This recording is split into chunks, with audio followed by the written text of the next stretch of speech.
David Chen was the kind of guy who always had an answer. At 32 years old, he'd climbed the corporate ladder faster than anyone expected.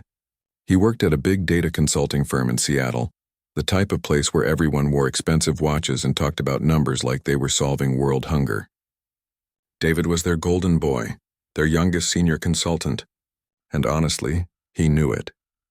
Every morning he'd walk into the office with his usual coffee order and that quiet confidence that came from being right most of the time.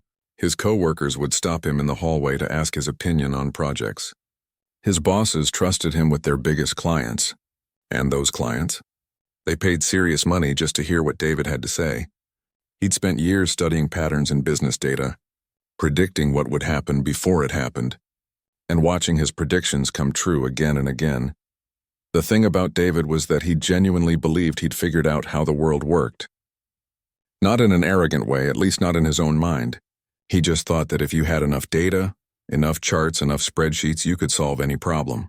Numbers didn't lie. Numbers didn't have emotions or biases. They just told you the truth. And David had gotten really good at reading that truth. He gave talks at big industry conferences where hundreds of people would sit and listen to him explain complex systems like they were simple puzzles.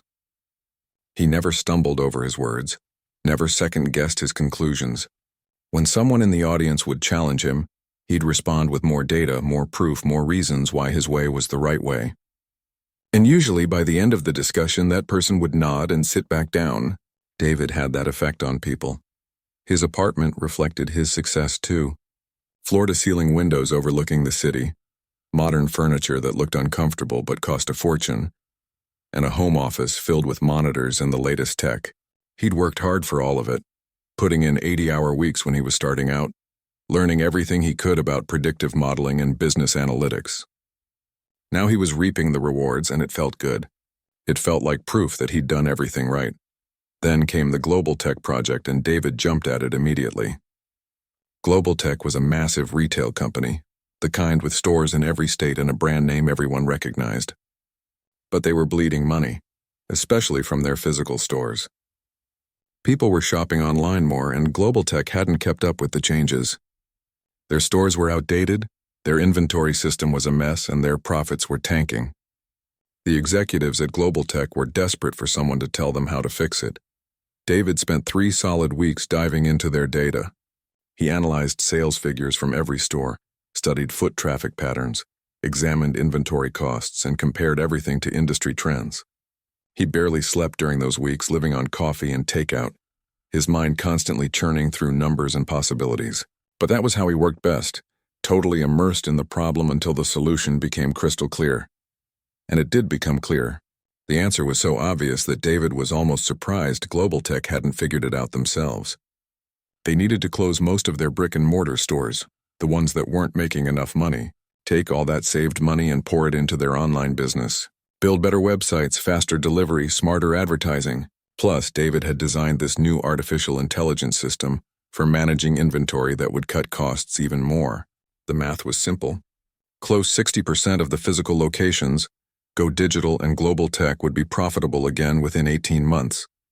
He put together a presentation that would have made his college professors proud. Sleek slides, compelling graphs, projections that showed exactly how much money Global Tech would save and make. He practiced it a few times in his apartment, timing himself, making sure every word landed with impact. When presentation day came, David walked into that boardroom feeling like he was about to hit a home run. The Global Tech executives loved it. He could see it in their faces as he walked them through each slide. They were nodding, leaning forward, asking questions that showed they were already buying into his vision. David answered every question smoothly, backing up his claims with more data, more evidence. This was what he was good at. This was why companies paid him the big bucks. But then Patricia, the chief operating officer, spoke up. She was older than most people in the room, probably in her late 50s, with gray hair she didn't bother dyeing and a no-nonsense way of dressing. She raised her hand politely and asked about the communities where these stores would close. What would happen to those towns? What about the people who worked there? What about customers who depended on those stores? David had prepared for this type of question. He always did. He smiled, kept his tone respectful but firm, and explained that while he understood her concerns, they couldn't let emotions override financial reality. These stores were losing money. Keeping them open would eventually hurt everyone, including the employees, because if Global Tech went under completely, everyone would lose their jobs anyway. His plan would save the company, and in business, sometimes you had to make tough choices based on facts, not feelings. Patricia didn't argue back. She just nodded slowly and went quiet, sitting back in her chair with an expression David couldn't quite read. He took it as acceptance and moved on with his presentation. The other executives asked a few more questions, all of which David handled easily. And by the end of the meeting, his plan was approved. Handshakes all around, congratulations on brilliant work, talk of bonuses and future projects. David left that boardroom feeling exactly how he always felt after a successful pitch, satisfied, validated, certain that he'd just solved another complex problem with logic and data.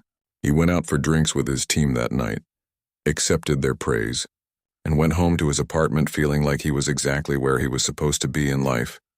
He had no clue that everything he thought he knew was about to fall apart, no idea that his confidence was built on a foundation that was already cracking, no sense that Patricia's quiet concern was the first warning sign of a truth he'd been too smart to see. David thought he had all the answers, but he was about to learn the hardest lesson of his life. Sometimes the most important things can't be found in a spreadsheet. 6 months flew by, and David barely thought about the Global Tech project anymore. He'd moved on to other clients, other presentations, other problems to solve. His plan was being rolled out exactly as he'd designed it, and the early reports looked good. Numbers were trending in the right direction. Everything was going according to plan. That's why the phone call caught him completely off guard. It was Patricia, the chief operating officer, who'd asked those questions in the boardroom. Her voice on the phone sounded different than he remembered. Tired, maybe, or sad. She got straight to the point. She wanted him to visit one of the stores that was scheduled to close, a place called Millbrook somewhere in rural Montana. She said she thought it would be valuable for him to see things on the ground before the final closures happened. David's first instinct was to say no. He had a full schedule, and honestly, what was the point? He'd already analyzed all the data from every store, including Millbrook. He knew the sales figures, the profit margins, the customer traffic patterns. A site visit would just tell him what he already knew. He suggested they do a video call instead, save everyone some time and money. But Patricia pushed back gently but firmly. She said some things couldn't be captured in a video call. Some things you had to see with your own eyes. There was something in her voice that made David hesitate. Maybe it was guilt from how dismissive he'd been in that meeting. Maybe it was curiosity. Whatever it was, he found himself agreeing to go, even though he was sure it would be a waste of 2 days. The trip itself was a pain. He flew into the nearest airport, which was still 3 hours away from Millbrook. He had to rent a car and drive through what felt like endless stretches of farmland and mountains. No cell service for long stretches, no coffee shops, just fields and sky, and the occasional small town that looked like time had stopped sometime in the 1980s. David couldn't imagine living out here. It felt so disconnected from everything. Millbrook was even smaller than he'd expected. One main street with maybe 20 buildings total. The Global Tech store was right there on Main Street, a modest single-story building that looked nothing like the sleek urban stores he usually studied. Patricia was waiting outside with the store manager, a guy named Robert who looked to be in his 50s, with weathered hands and a friendly face that had smile lines around the eyes. David shook hands, ready to do a quick walkthrough and get back to his hotel, but Robert had other plans. He wanted to show David everything, and by everything, he meant everything. They started with a tour of the store, which seemed ordinary enough at first. Aisles of products, checkout counters, a small pharmacy in the back. Nothing special. But then David started noticing things that didn't fit his mental model of how a retail store should operate. There was a bulletin board near the entrance covered with handwritten notes. Job postings from local businesses, someone selling a truck, another person offering piano lessons, a notice about a community potluck. Robert explained that the store had become town's informal communication hub since the local newspaper had shut down 5 years ago. If you wanted to reach people in Millbrook, you put a note on that board.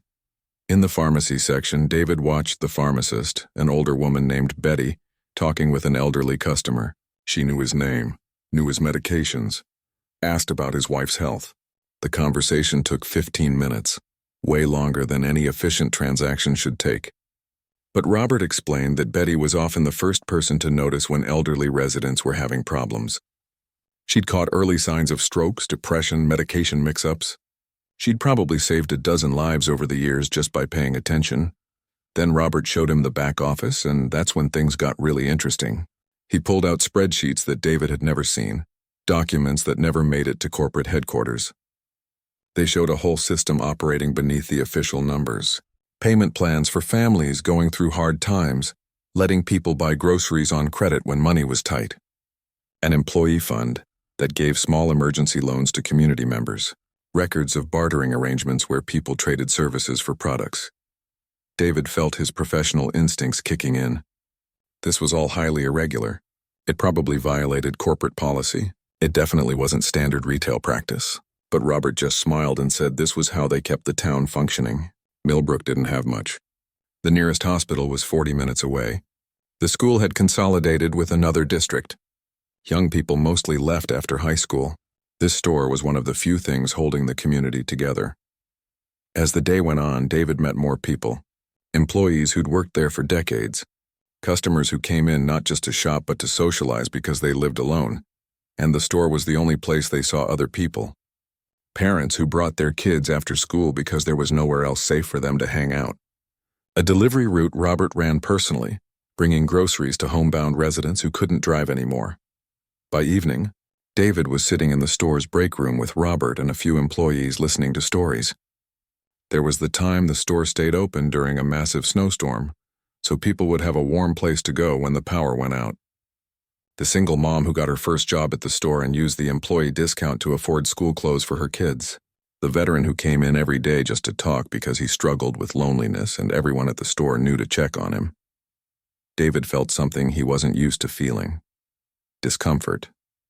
Real, deep discomfort that sat in his chest like a weight. His models had captured every transaction these people made. His algorithms had processed their purchases, their patterns, their value to the company. But the numbers had completely missed what this place actually meant. He'd been so focused on profit margins and efficiency that he'd never stopped to think about purpose. He barely slept that night at the hotel. He kept thinking about Betty knowing everyone's medications, about that bulletin board, about Robert driving out to deliver groceries in snowstorms. His brain kept trying to fit these things into his existing framework, trying to classify them as edge cases or outliers, but something deeper was happening. Something that scared him. What if his whole approach had been wrong? What if optimization didn't mean what he thought it meant? The next morning before heading back to Seattle, David stood on Millbrook's Main Street and looked at the store. In 18 months, maybe sooner, it would be closed. Boarded up, empty. And all those people he'd met would have to figure out something else. Drive 40 minutes to the next town. Order online and hope the internet worked. Find new places to connect if such places even existed. For the first time in his career, David wasn't sure he'd made the right call. And that uncertainty felt like standing on the edge of a cliff, looking down into nothing. David flew back to Seattle in a daze. He sat by the window on the plane, staring at the clouds, unable to focus on his laptop or the book he'd brought. His mind kept replaying moments from Millbrook. Betty talking to that elderly customer. The bulletin board covered in handwritten notes. Robert's face when he talked about the people who depended on the store. David told himself it was just one location. An outlier. The exception that proved the rule. His data was still solid. His analysis was still correct, right? But he couldn't shake the feeling. Back at his apartment that night, instead of relaxing, he opened his laptop and started digging. He pulled up the list of all 60 stores scheduled for closure and began researching them one by one. Not the sales data this time. He looked at the towns themselves. Population demographics, distance to the nearest alternative shopping, public transportation availability, average income levels, hospital locations, school consolidation patterns. What he found made his stomach drop. Millbrook wasn't an outlier at all. It was the pattern. Most of the stores on his closure list were in rural areas or economically struggling neighborhoods, places where the next closest store was 30, 40, sometimes 50 miles away. Places where a significant percentage of residents were elderly or didn't have reliable transportation, places that had already lost their hospitals, their schools, their local newspapers. The global tech stores weren't just retail locations. They were infrastructure, and his plan was about to eliminate that infrastructure to save money. He sat there at 3 in the morning, the glow of his laptop screen the only light in the room, and felt something close to panic. His algorithms had classified all of this as irrelevant noise, market inefficiency, unprofitable edge cases. But these were people's lives, real communities that would be hurt by his recommendations. And he'd dismissed Patricia's concerns with such confidence, such certainty that he knew better. Sleep didn't come easy after that.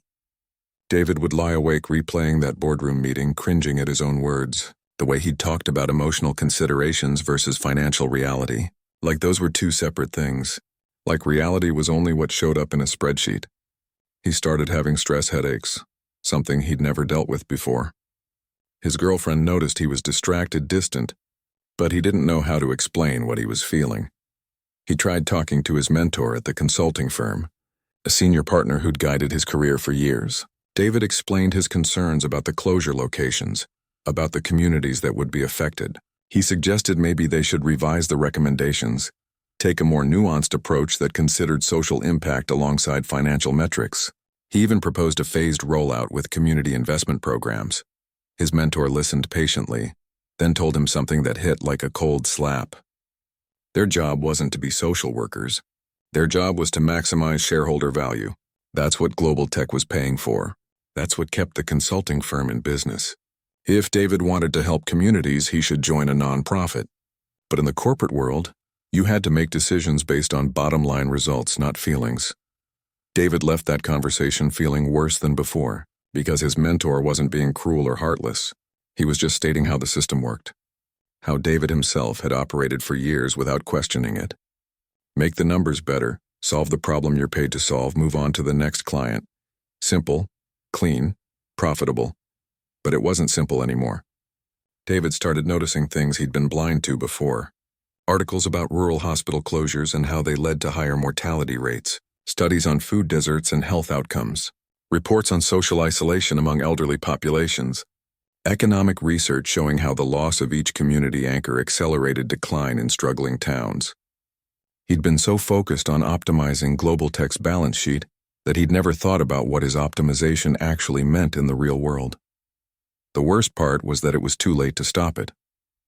Global Tech's leadership had already announced the plan to investors. They'd made budget projections based on his numbers. Stock prices had responded positively.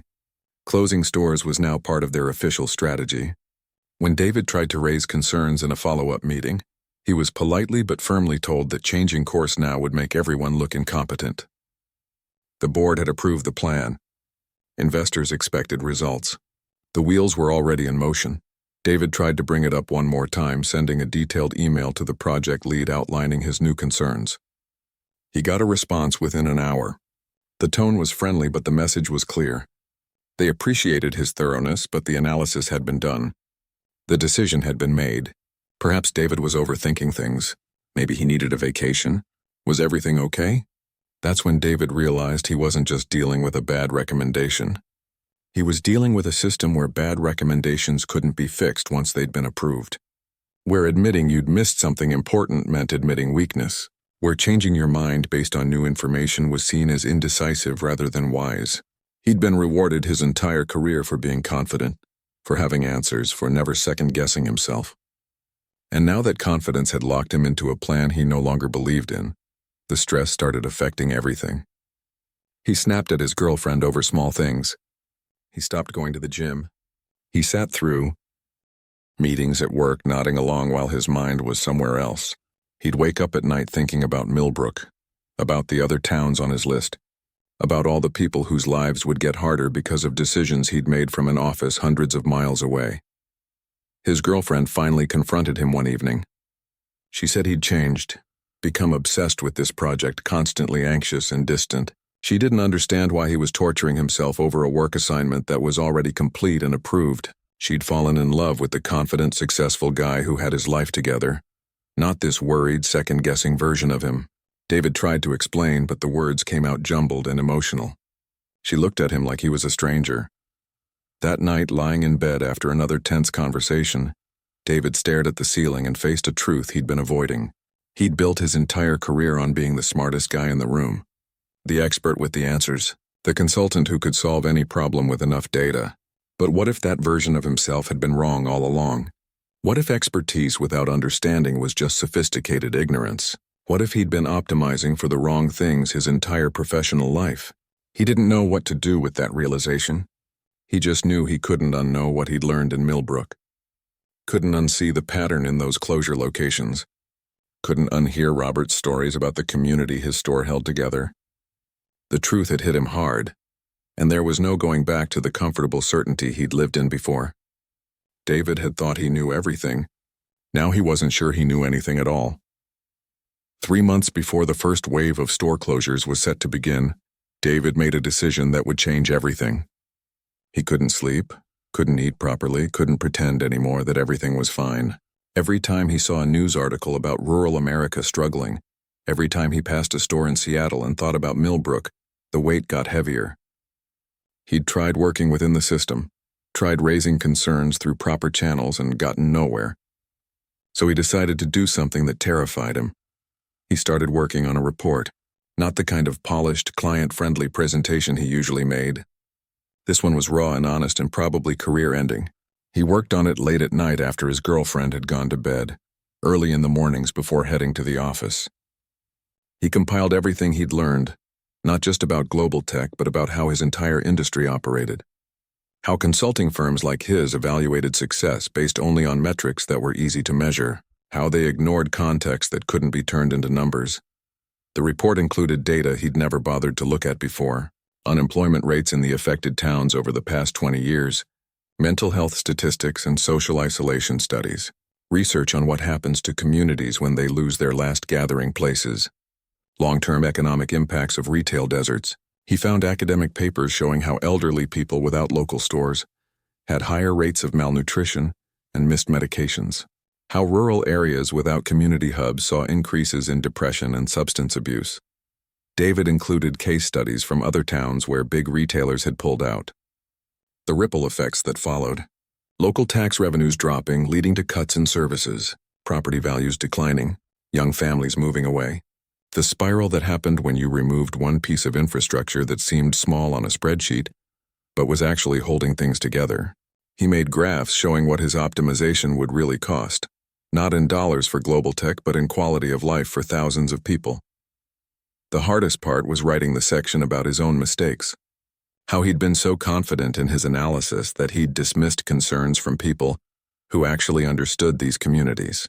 How he'd treated Patricia's questions as inconvenient emotions rather than legitimate expertise. How he'd built a career on being right without ever asking if he was measuring the right things. That part took him 3 days to write because he had to keep stopping, overwhelmed by shame and anger at himself. When it was finished, David sat with the document open on his laptop for hours, his finger hovering over the send button. He knew what would happen if he released this. His career at the consulting firm would be over. Other companies in the industry wouldn't touch him. He'd be labeled as unreliable, someone who couldn't be trusted with confidential client information. Everything he'd worked for since graduate school would disappear, but he also knew what would happen if he didn't send it. 60 stores would close. Communities like Millbrook would lose something essential. People like Betty and Robert would lose their jobs, and more importantly, those towns would lose their gathering places, their support systems, their connections. And David would have to live with knowing he could have tried to stop it, but chose his career instead. He sent it to Patricia first, just her, late on a Thursday night. He wrote a simple email saying he owed her an apology and an explanation. Then he closed his laptop and waited.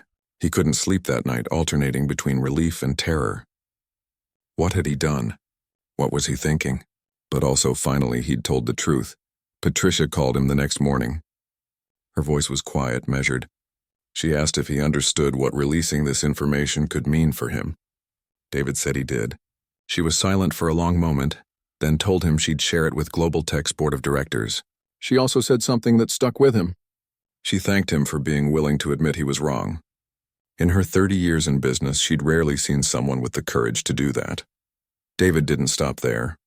He sent the report to a journalist who covered rural economic issues, someone whose articles he'd been reading during his sleepless nights. He explained who he was, what he'd done, and why he believed the public should know about it. Then he sat back and waited for the explosion. It came faster than expected. The consulting firm's HR department called him in Monday morning. They'd gotten word about the leaked report. David didn't even try to deny it. His boss was there, his mentor, and a lawyer. They used words like breach of client confidentiality, violation of professional ethics, damage to the firm's reputation. David was fired on the spot. They gave him an hour to pack his desk while security watched. Walking out of that building with a cardboard box of his belongings felt surreal. Colleagues he'd worked with for years avoided eye contact. A few looked at him with pity, others with anger. His mentor pulled him aside in the lobby and asked why he'd thrown away such a promising career. David didn't have a good answer. He just said he couldn't live with himself if he stayed quiet. The fallout spread quickly. The journalist published a story about the global tech closures and David's report. It got picked up by other outlets. Global Tech announced they were pausing the closures to review the plan. David's phone started ringing with calls from industry contacts, most of them not friendly. Word spread fast in his field. He was labeled a troublemaker, someone who broke client trust. Several people he'd considered friends stopped returning his messages. His girlfriend left him 2 weeks later. She'd tried to be supportive, tried to understand, but she couldn't wrap her head around why he'd destroyed his career over something that wasn't even his problem. They'd had plans together, dreams of a future that required the kind of money he'd been making. She didn't want to start over with someone who'd thrown it all away. David watched her pack her things and couldn't even argue. From her perspective, he'd lost his mind. He spent the next few weeks alone in his apartment, living off savings, sending out resumes that went nowhere. The industry had blacklisted him. Nobody wanted to hire someone who'd leak confidential information, no matter how good his intentions were. Some days David wondered if he'd made a horrible mistake, if he'd sacrificed everything for nothing, if his report would even make a difference. Then Patricia called again. She didn't offer sympathy or false comfort. She just asked a simple question. There was a group of economists and community organizers developing new models for rural sustainability. They needed someone who understood corporate analytics, but was willing to learn what spreadsheets couldn't show. The pay was terrible, barely a third of what he'd been making. The work was uncertain, probably frustrating, but they could use his help. Was he interested? David sat in his mostly empty apartment, unemployed and alone, his reputation in ruins, and thought about Betty knowing everyone's medications by heart. About Robert driving through snowstorms to deliver groceries, about that bulletin board covered in handwritten notes, about communities holding together through connection and care, not optimization and efficiency. He told Patricia yes. 2 years later, David lived in a small apartment in Spokane, Washington. It was nothing like his old place in Seattle. No floor-to-ceiling windows, no expensive furniture, just a simple one-bedroom with secondhand stuff and a persistent draft in winter. He drove a 10-year-old Honda that sometimes made weird noises but got him where he needed to go. By every measure he'd once used to define success, his life had gotten smaller. But somehow it felt more real. He worked for something called the Rural Economic Resilience Initiative, a nonprofit that helped small communities develop sustainable business models. The pay was exactly as bad as Patricia had warned him. Some months he had to be careful about groceries. He couldn't remember the last time he'd bought new clothes. His old colleagues were probably making 6 figures now, living in nice houses, taking vacations to Europe. David was clipping coupons and fixing his own car, but the work was different in a way he couldn't quite explain to people. He spent his days visiting small towns, sitting in community meetings, listening to farmers and teachers and small business owners talk about what their areas needed. He helped them analyze data, sure, but not the way he used to. Now the numbers were just one piece of a much bigger picture.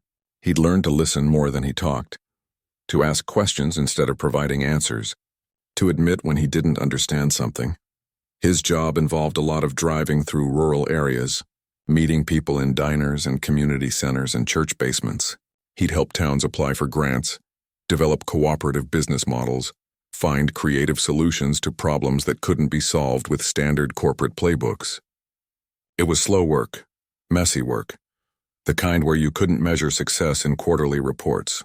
Sometimes projects failed. Sometimes communities couldn't be saved no matter what anyone did. That was hard to accept for someone who'd built a career on finding solutions. Global Tech had eventually implemented a modified version of his original plan.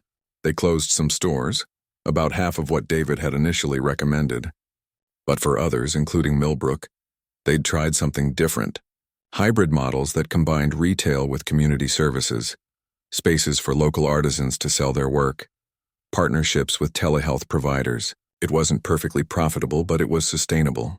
More importantly, it kept those communities connected. David had visited Millbrook again about 6 months into his new job. Robert was still there, still managing the store, though it looked different now. Part of the space had been converted into a community hub with computers for public use and a small cafe run by a local woman. Betty still worked in the pharmacy, still knew everyone's names and medications.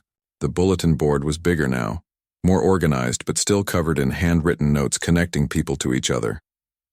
Robert had given David a tour, and it was strange being there as a different person.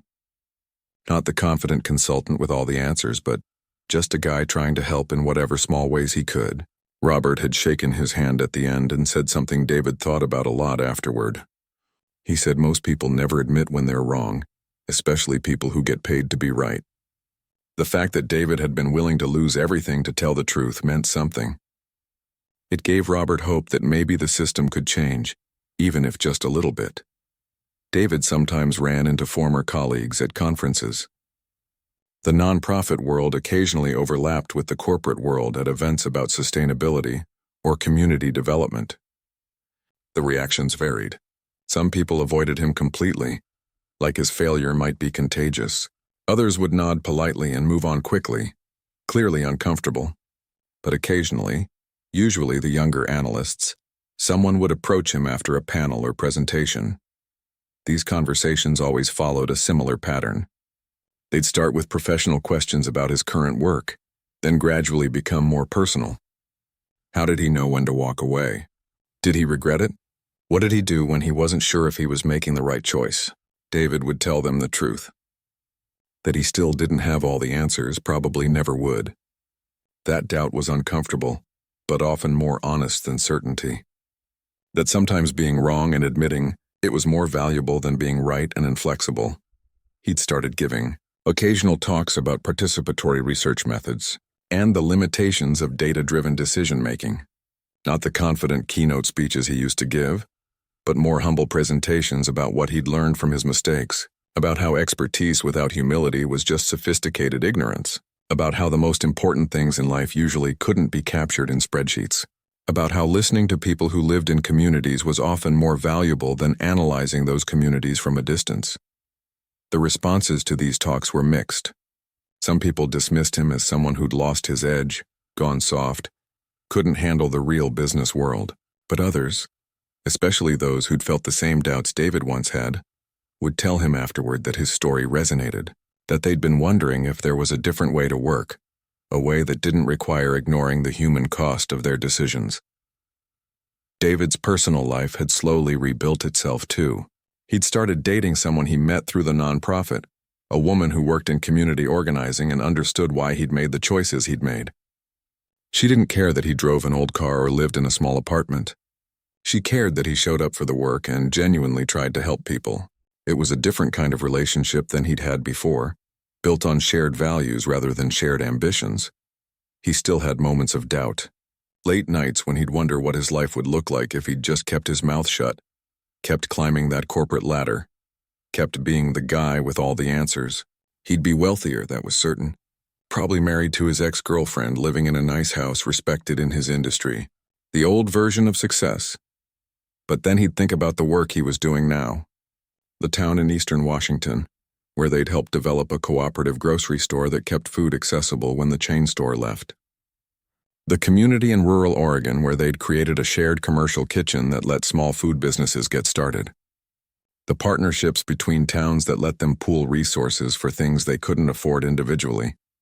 Small victories that would never make headlines but meant everything to the people involved. David had learned that real knowledge didn't come from having answers. It came from asking better questions, from being willing to admit what you didn't know, from understanding that other people's experiences and insights were just as valuable as your data, maybe more valuable, from recognizing that optimization wasn't always about efficiency and profit. Sometimes it was about connection, purpose, sustainability, things that couldn't be graphed but mattered more than anything on a balance sheet. He thought he'd known everything once. He'd been so confident, so certain that his way of seeing the world was the right way. That confidence had felt good, felt powerful, but it had also been a kind of blindness. The truth had hit him hard in Millbrook that day, shattered his assumptions, forced him to rebuild his understanding from the ground up. Now he knew less than he used to, at least in terms of absolute certainty. But he understood more. He saw more. He connected more deeply with the work and the people it affected. He traded confidence for wisdom, and while wisdom was harder to live with, more uncomfortable, more uncertain, it was also more honest. More real, more human. And on his best days, David thought that trade might have been worth everything it cost him.